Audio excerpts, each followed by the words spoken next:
Hello everybody and welcome back to a brand new video on the channel, guys. So what I have for you guys today is another episode of the Championship Roundup. So if you've not seen this series before, let me quickly explain how it all goes down. So basically every week, guys, I give you my little bit of analysis for what I thought of each game which went on in the Championship, and boy do we have some massive games to talk about this weekend, guys. I mean, we had a 7-1 thrashing this weekend, we have a new team who's top of the table, and we had some massive games going on at the bottom of the Championship. So overall it was a pretty hectic weekend, but what I'd love to know from you guys is basically, what did you make of your team's performance? Let me know in the comments down below. I'm very interested to know because, like I said, this was a pretty massive weekend in terms of the Championship. And as well as that, guys, what I'd love to know is, what did you think was the result of the weekend, and what did you think was the goal of the weekend? I'll be revealing what I thought they were at the end of the video, but I'm very interested to know what you guys had to say about that. So just before we do get into any of our analysis of the games, guys, I will include your comments on screen now. So if any of you guys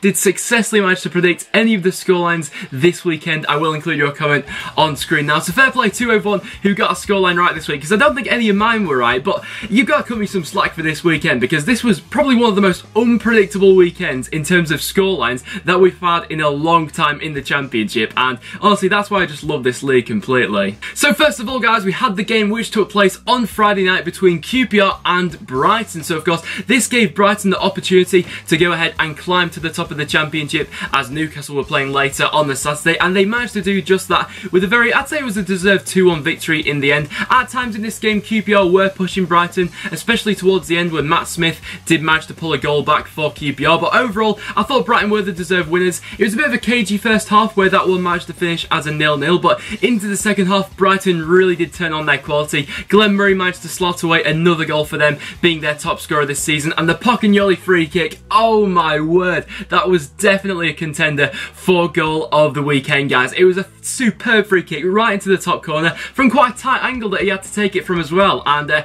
honestly I didn't know he had that in his locker, but a very nice goal indeed. And then for our next game, guys, we had Birmingham City who came up against Derby County, and in the end Derby managed to take full advantage and leave with all 3 points with the 2-1 victory. So of course this was quite a big game actually, as it was Gary Rowett returning to Birmingham where he had been sacked before and earlier on in the season, as we all are aware. And for this game it was quite a funny game really. I mean, Derby managed to take the lead early on. They got a bit of fortune with the goal they got. It was of course a Thomas Kuszczak own goal. It was sort of unlucky for him. The ball came off the post and hit him on his back and went into the back of the net. But after that, after Derby got the lead, I thought Birmingham didn't actually play too bad in this one really. They actually crafted a lot of opportunities, and I'd say that really they were too wasteful with their opportunities. They had a lot of shots in this game, a lot of them just narrowly going wide and things like that, and it's sort of been Birmingham's frustration this season, because like I said, they did create enough opportunities to win this match in my opinion, but they just couldn't bury enough of them. And of course in the last minute they were punished by Tom Ince, who managed to secure all 3 points for Derby County. So in the end, was it a deserved victory? I'm not so sure, but Gary Rowett did it. Then for our next game, guys, we had a massive game for Blackburn Rovers. We had Blackburn who came up against Barnsley, and in the end Barnsley managed to leave with a 2-0 victory, and this could be massive in terms of who actually goes down in the Championship, because we of course know this weekend the results really didn't go for Blackburn Rovers. A lot of the other teams at the bottom of the table did actually win this weekend, which has really left Blackburn in a bad situation. I think at this point in time they're now 4 points from safety after this defeat, so it really wasn't one that they needed really. But Barnsley just took this game to Blackburn straight away, with them leading after just 3 minutes from a goal from Roberts, and Molly Watkins then got on the score sheet as well with another terrific goal for him. So honestly, the goal that Molly Watkins scored, that's another contender for goal of the weekend. We had so many wonder strikes this weekend, it's absolutely mad. But Blackburn really did drop their levels in this one. I was quite disappointed with what they actually showed in this one, but fair play to Barnsley. You know, they had quite a threat really of their season sort of petering out into nothing, as they don't have anything to play for the rest of the season, and they've had quite a few draws recently, a bit unsatisfactory from Barnsley, but this result should hopefully for them their sake, get them back on track to have, you know, end their season with a flourish. But in terms of Blackburn, really not the result they needed. And then talking of a much needed victory, we had Bristol City, who came up against Wolves, and in the end, Bristol City managed to go ahead and dismantle Wolves by 3-1. So I've got to say, not a lot of people, I don't think, saw this one coming, but fair play to Bristol City. I did say in my preview, my score predictions video, that Bristol City really do need to show a reaction. I think I predicted a 2-2 draw for this game, and Bristol City in the end did show that reaction from the horror show they had in midweek against Preston. So fair play to them. I also said in one of my recent videos that Tammy Abraham is going to be the key to success for Bristol City if they are going to survive this season, and he showed that in this match. He really did turn on his quality, and he showed more than anything that if he is presented with the opportunities and he does get the chances which Bristol City are able to create for him, he will then put it away. And he showed in this, he turned on his quality, and Patterson as well scored a very nice goal, it's got to be said. He opened the scoring for Bristol City, and I was quite disappointed with Wolves in this one, really, considering the level that they've been playing to recently. They really did drop below that in this match, so quite a disappointing one for their standards. Bodvarsson obviously managed to get the goal back, but in the end that didn't mean anything. And then for another team battling it out at the bottom of the Championship, we had Burton Albion, who came up against Aston Villa, and in the end Burton managed to take a point from Villa, which in hindsight that actually might not be a bad result for them. Of course, Jonathan Kodjia managed to get on the score sheet for Aston Villa yet again with another goal. His goal scoring form towards the end of the season, he really is ending this season with a flourish for Aston Villa, and he managed to open the scoring after just 3 minutes, so that really put Burton in a bad situation. But they did manage to come back in the second half. They showed that grit and determination which I suppose we've associated with Burton, especially playing at home this season. But it was Dyer who got the equaliser, a very nice finish, I think it has to be said as well. And Burton did also have other chances in the second half, but Sam Johnson managed to keep them out for the majority of it. Sam Johnson looks to have shown quite an improvement lately for Aston Villa, but in the end it finished as a 1-1 draw. I'd say that was fair in the end. And then we had the game taking place between Cardiff City and Brentford, and in the end Cardiff managed to take all 3 points from this one with a 2-1 victory over Brentford. So this was a bit of a topsy-turvy result, really. Of course, both these teams now don't really have anything to play for the rest of the season, so they're just looking to really finish as high as possible. But in this game, I thought that Brentford started the game out as the better side, really. In the first half, there wasn't a lot between the two teams. It was a bit of a drab first half, really, but Sergi Canos managed to get the goal just before half-time. I've got to say, I have been quite impressed with Sergi Canos recently. I think he will turn out to be a very good buy for Brentford, but he managed to get the goal just before half-time. And in the second half, Neil Warnock made a couple of changes to his formation, and that did actually pay dividends come the second half, because Cardiff were then on top in the second half, and they managed to take full advantage. They took their chances in the second half from Morrison and Whittingham, and in the end they managed to get the 2-1 victory. And then for a game which has pretty huge significance in the race for the playoffs, guys, we had Fulham, who came up against Ipswich Town, and in the end Fulham managed to get all 3 points and get back to winning ways with the 3-1 victory. And once again, this was a much needed victory for Fulham in this one. We've seen them hit a couple of stumps recently. I know a couple of people have been questioning Fulham recently whether they're going to bottle, you know, getting second or anything like that, but they did put the pressure on Wednesday going into the evening kickoff with the 3-1 victory, and it was quite a comfortable one for them in the end. Ipswich never really put up too much of a restraint on this game. I mean, they got a goal back in the last minute, but they were never really in contention to get all 3 points from this one. And the game was really wrapped up by Johansson. He scored a very nice goal indeed to wrap up the game, and Fulham are definitely still in this playoff hunt. And talking about a side who are definitely still in the playoff hunt is, of course, Leeds United, with the 3-0 victory that they managed to secure over my Preston North End. And coming from a Preston North End fan's perspective, we can't have any complaints about this one, really. Leeds were just the better side on the day, and we've really seen Leeds dismantle Preston twice now this season. I think when we played Leeds at Deepdale, it was something like 4-1 to Leeds in that game as well. But in this one, Leeds were much the better side than Preston. Preston really were off the tempo, considering how well we played in midweek against Bristol City. We, of course, were missing Jordan Hugill, so that was a little bit of a blow to the Preston team. And Barkhuizen also squandered a couple of chances where on another day he might have put them away. But like I said, Leeds were the better side in this one, and overall they deserved all 3 points. And then talking about a side who deserved all 3 points, guys, we had Norwich City 7, Reading 1.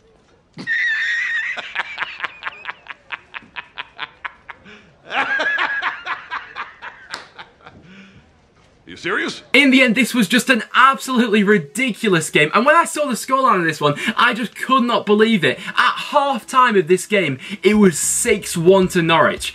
I just don't know what a game this turned out to be for Norwich, you know, considering they're a side now which doesn't have anything to play for, and away from home, we've seen them have a lot of shoddy performances recently, you know, especially like in midweek against Huddersfield, but at home, Norwich do seem to be turning it on at this point in time.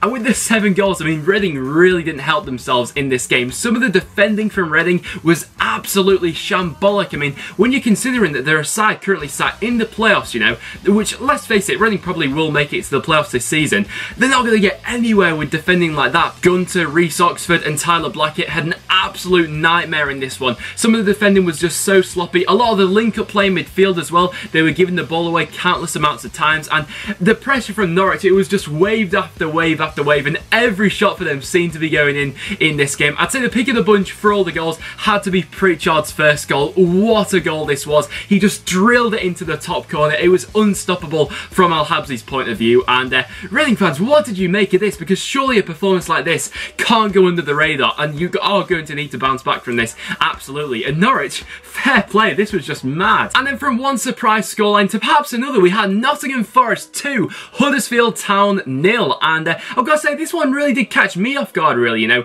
We saw Huddersfield in midweek looking to get back on track with that victory over Norwich, but we've seen here they've been defeated yet again. And really, if you look at Huddersfield's last 5 games or so, they've really not been in the best form recently. So going into the playoffs, that really isn't going to be the best omen for them. But I can't take anything away from Nottingham Forest in this game. In the first half especially, Nottingham Forest really were running riot in this game. They were putting Huddersfield under loads of pressure and perhaps could have actually had more than one goal going into that half-time break. It was Lehigh who managed to get the goal in the end, but I know players like Ben Burton had quite a few chances. He really was causing these Huddersfield defenders a torrid time in this one. But what we've seen a lot of times so far this season, especially from Nottingham Forest, is we've seen them have a really strong first half, and then in the second half they just seem to collapse and fall in on themselves. And there was a danger of them doing just that in this game. I felt like Huddersfield did come out in the second half and perform a lot better than they were in the first, but it was Ward who managed to wrap the game up. He managed to make it 2-0, a much needed goal for them, which managed to spur them on to victory. And in the end, that could be a monumental huge 3 points for Nottingham Forest in the relegation dogfight. And talking about a game which is taking place in the relegation zone, guys, we had Wigan Athletic who came up against Rotherham, and to my surprise actually, this one had quite a lot of goals in, and in the end managed to finish 3-2 to Wigan, but it was a last-minute Nick Powell free kick which did secure all 3 points for Wigan. Now, I said in my preview to this game, if Rotherham do go ahead and win this match, then there will be no chance at all, in my opinion, that Wigan will be able to avoid the drop, of course. Even with them getting the victory in this game, it is still looking highly improbable that Wigan will be able to claw themselves back from it, but they've just given themselves that slight bit of hope, that slight glimmer of hope. I don't think many people expect them, I don't think anyone expects them to get out of it, but of course it is still mathematically possible, so we can't rule them out, because at the end of the day, this is the Championship. But talking about this game, I actually thought Rotherham were quite unlucky in this game. I mean, despite there being 5 goals in this match, there were a lot of chances that were wasted from both sides, and I think it was clear to see why these two are at the bottom of the table. And then from the bottom of the table to the top of the table, we had a massive game taking place. We had the game taking place between Sheffield Wednesday and Newcastle United, and in the end, Sheffield Wednesday managed to take full advantage with the 2-1 victory. And honestly, this could be a huge 3 points once again for Sheffield Wednesday. Of course, Fulham did put the pressure on them earlier on, them managing to get the victory. So coming into the evening kickoff, Sheffield Wednesday were actually 7th in the league, but they really did turn it on in this match. I thought Sheffield Wednesday were excellent in this game. I watched it on Sky, and honestly, everything did seem to be coming off for Wednesday in this one, but I've got to say, Newcastle really did let their standard slip. I mean, did they let their standard slip? Because I've not really been that impressed by Newcastle recently. From their last 3 or 4 performances, I don't think they've been performing to to their best. They've been managing to grind out results, but they've really not been playing to their best. And in this game, that really was exposed, to be honest. I thought the only player who had a good game for Newcastle was Jonjo Shelvey. He, of course, did manage to grab a goal, but as well as that, he had the audacity to try and shoot from his own half, and then he hit the crossbar. Honestly, if that had have gone in, that would have been one of the goals of the season without a doubt. A really cheeky attempt by Jonjo Shelvey, but it was Leeds and Fletcher who got the goals for Wednesday in a very deserved victory for them. So there you have it, guys. That will wrap it up for this episode of the Championship Roundup. There were all the games which took place, so make sure you do leave a comment in the comments down below as to how your team performed. So first of all, in terms of my result of the weekend, there are quite a few I could give this to, actually. I was quite close to giving it to Nottingham Forest for beating Huddersfield, but it can only be one for me. It's got to go to Norwich for beating Reading by 7 goals to 1. I don't think we'll see that again this season in the Championship, so Norwich, you are my result of the weekend. And then quite similar to that, actually, there are a lot of goals of the weekend which I could give this to, and I'm actually going to leave a poll for you guys so you can vote on what you thought was the goal of the weekend. But in my opinion, like I said, there are a lot of contenders for this one, but I'm going to give it to Alex Pritchard. I just thought his driving effort against Reading was an absolute peach of a goal. Fired into the top corner. Al Habsi had no chance. My goal of the weekend goes to Alex Pritchard. So there you have it, guys. That will now wrap it up for this video. So if you have enjoyed, make sure you do leave a like. It is always massively appreciated. As well as that, make sure you subscribe for regular Championship content. Drop me a follow on Twitter, as I always tweet before I upload a video. Therefore, you'll never miss a video ever again, guys. But apart from that, thank you so much for watching, and I'll see you all in the next one.